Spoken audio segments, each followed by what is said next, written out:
Hello everybody, welcome back to my channel and happy Easter or Resurrection Day as we like to say it in my family, because today is the celebration of the resurrection of Jesus Christ. So happy Easter, happy Resurrection Day. So obviously I'm still in my Easter clothes.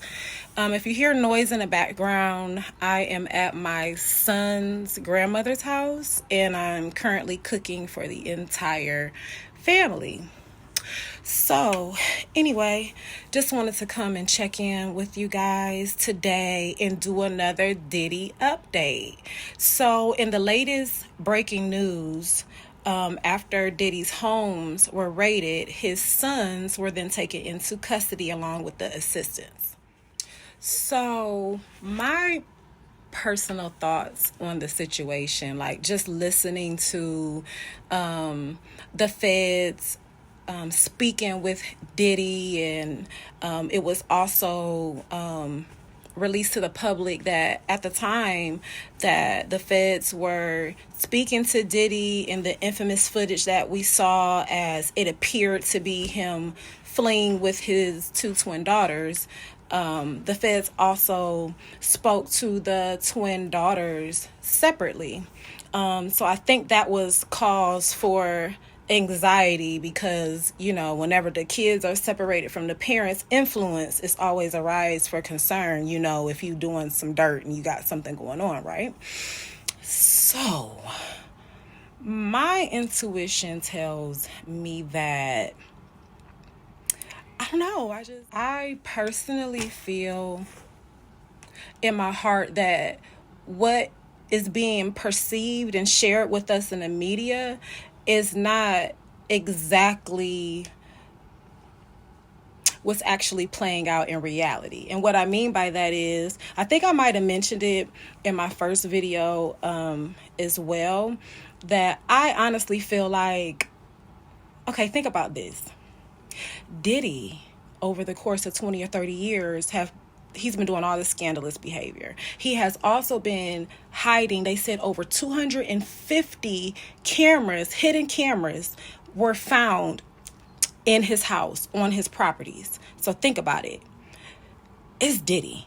Like, everybody wanted to kick it with Diddy. Not to do the freak off part, just to go to the regular party, just to be around the ambiance of it all, or whatever, whatnot, right? Over the span of that amount of time, think about people that may have been in political places, that may have been in a certain place in their life, like maybe they were running for mayor or whatever, or maybe they were some type of lawyer then, and now they're maybe in some type of judicial position, because this is 20, 30 years we're talking about. And say they went to one of these parties, right?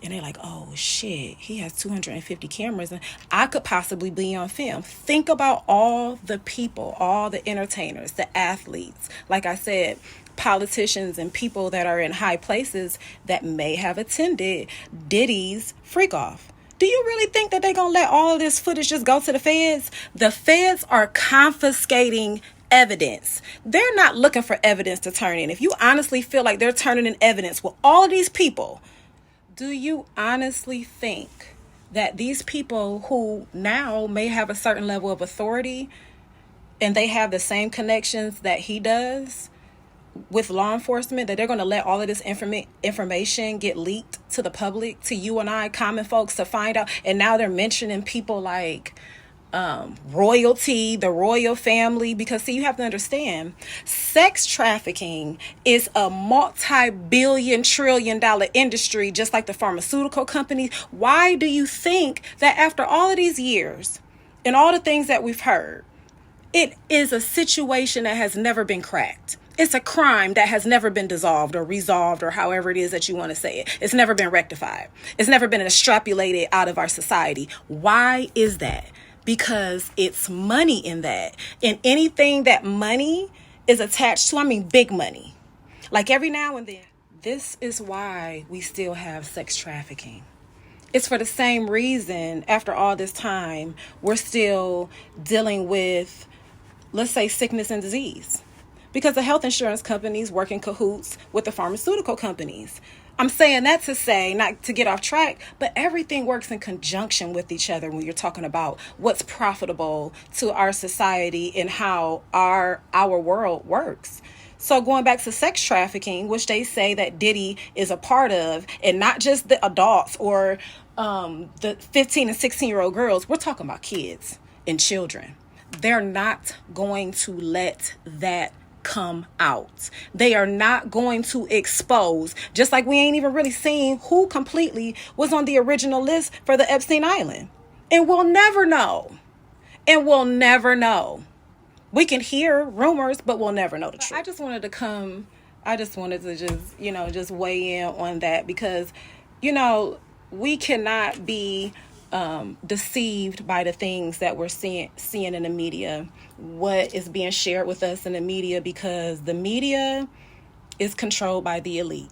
So you have to take all of what we see with a grain of salt. That's TMZ, that's all of that, right? Even the information that trickles down to us who are doing podcasts and different bloggers and the sort. So I just wanted to weigh in and give my opinion and share my thoughts with you guys. And I love to know what you guys feel and think about on the topic.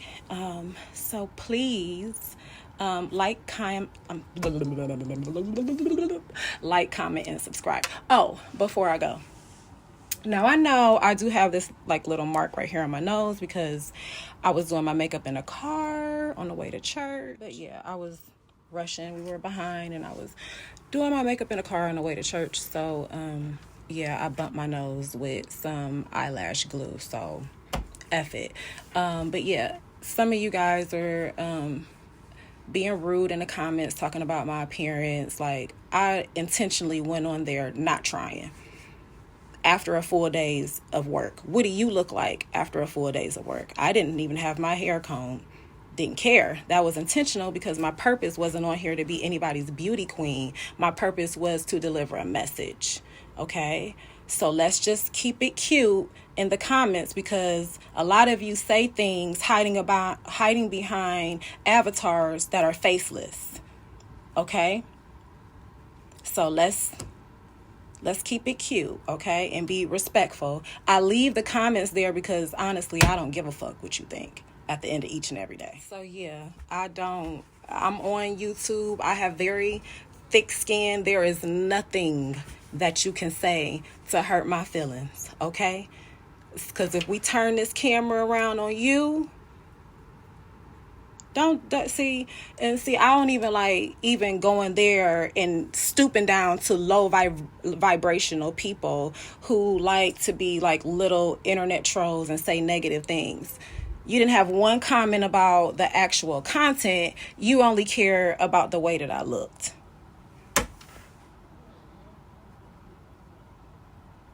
So you just don't have anything better to do, right? But you spent time to type this out. And I left them all there just to show you I don't give a fuck. You cannot hurt my feelings. You cannot make me feel no type of way. I know I look good. Okay? Do you? Do you have that same confidence? Okay, ma'am? I'm not trying to be any kind of way, but standing in defense of myself. I'm not going to just let anybody just say anything to me. I want to share positive energy and light and just engaging with you guys, because I just feel like as people of color, we always trying to tear somebody down. You would be so quick to say something negative about somebody instead of lifting them up. Why is that? Do you think about where your heart and your mind is when you really took time out of your day to type a negative message to somebody? That's sick. You need help. That's you really need help. Honestly though. And so my thing is just, guys, be nice, because I don't want to be feeling like I have to retaliate and I don't. I could just clearly just ignore it. And I'm cool with that. And I'm confident enough to do so. But I just feel like sometimes some things do need to be said and do need to be addressed, because I don't think people are actually, I hope, not really thinking before they are acting, because as a grown adult, to type negative thing, I don't care whose video I watch. I don't care what I see on Instagram, whether I feel like her outfit ugly, tacky, her hair, her lace showing, your eyelash hanging off, your tooth is yellow, you got a fupa, you got stretch marks, your titties is hanging on your waist, your feet is ashy. I don't ever say nothing. If I don't have anything positive to say, I say nothing at all. And some of you need to try that same sentiment. Don't be rude. It's 2024. Don't be nasty. I had took a whole pause on the video. I went and ate. Had to serve people, feed my son, just do the most. Hey, I really ate good. But anyway,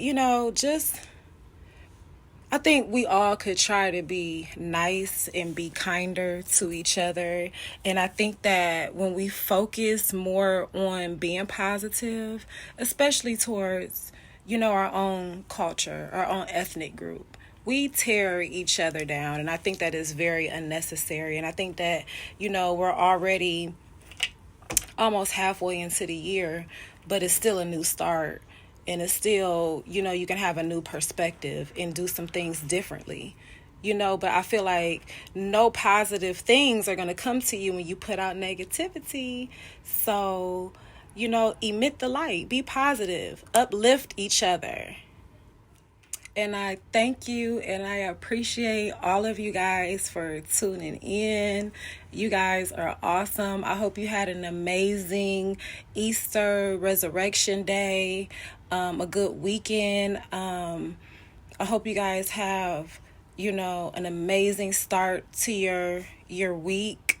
And I just wish everybody just positive energy and positive blessings. And thank you again for tuning in. Make sure you like, comment, and subscribe.